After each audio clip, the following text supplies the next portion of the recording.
तरह के कार्य करके देख लिए। हमने हमने माँ बन के देख लिया, बुआ बन के देख लिया, मौसी बन के देख लिया, दादी बन के देख लिया, परदादी बन के देख लिया, लेकिन एक डिवोटी बन के देखा, भगवान का भक्त बन के देखा। जो स्वाद भगवान का भक्त बनने में है, वो स्वाद किसी चीज में भी नहीं है। अपने आप को भगवान का दास कहने में जो जो मजा है, जो आनंद है, जो भगवान की सेवा करने में आनंद है, वो किसी की सेवा करने में आनंद नहीं है।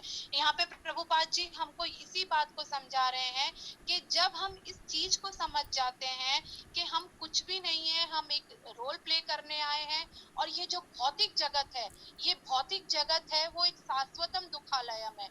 इसमें 100% आपको दुख मिलेंगे ही मिलेंगे। अब कुछ क्षण के लिए हो सकता है कि आपको सुख मिल जाए, कुछ पल के लिए ऐसा होता है कि आपको इस चीज से खुशी मिल जाए, लेकिन दूसरे ही पल वही चीज आपको दुख का कारण बन जाता है।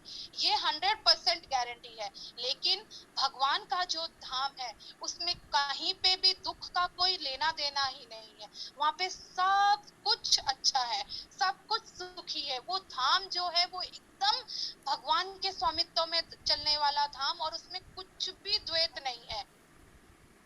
तो वहां पे सब कुछ एक जैसा है, सुख ही सुख है, सब कोई वहां पे खुश ही खुश आपको दिखता है। वहां पे कोई भी दुख नाम का कोई चीज ही नहीं है।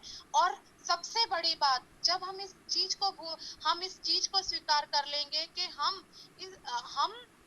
सब यहाँ पे हम सब यहाँ पे एक रोल प्ले करने आए हैं, और हम सब, कोई भी यहाँ पे पुरुष है ही नहीं, सब औरत है।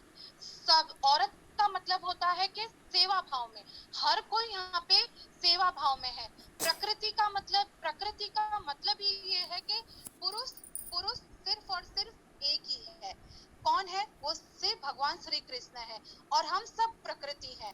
पुरुष का मतलब होता है कि जो भोक्ताराम हो, जो इंजॉय कर सके, और जो प्रकृति है वो इंजॉयड होती है, सेवा भाव में होती है। तो हम सब इसी फॉर्म में हैं, सब, हर कोई जो भी इस धराधरती पे है, सब यहाँ पे भगवान की सेवा करने के लिए आए हैं। और हर कोई यहाँ पे, हर कोई, सबका अल्टीमेट जो गोल है वो भगवान की सेवा करना ही है। आप कितनी भी कोशिश कर लो, आप कितना भी ये सोच लो कि आप भगवान की सेवा करे बिना आपको मुक्ति मिल सकती है, तो ये तो पॉसिबल ही नहीं है। कोई भी कर्म करके, यज्ञ दान कर्म कुछ भी करके आपको मुक्ति नहीं मिल सकती। क्यों? क्योंकि मुक्ति के दाता तो सिर्फ और सिर्फ भगवान श्री कृष्ण ही है।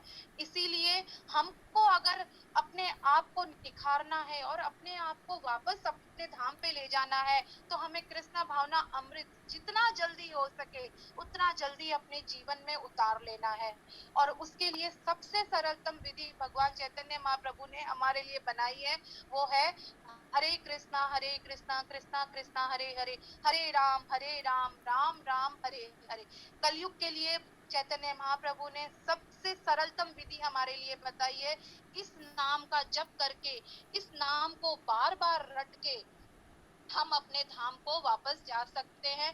कोई कोई डूस कोई डोंट्स नहीं है। आप जिस भी अवस्था में हो, जैसे भी हो, सब कुछ छोड़ के, जो कुछ कार्य करते हुए जो भी आप कुछ कर रहे हो, बस इस विधि को अपने जीवन में उतारना है और वापस अपने धाम को जाना है। तो हम इस जन्म मृत्यु जरा व्याधि के चक्र से मुक्त हो सकते हैं। हरि बोल माता जी।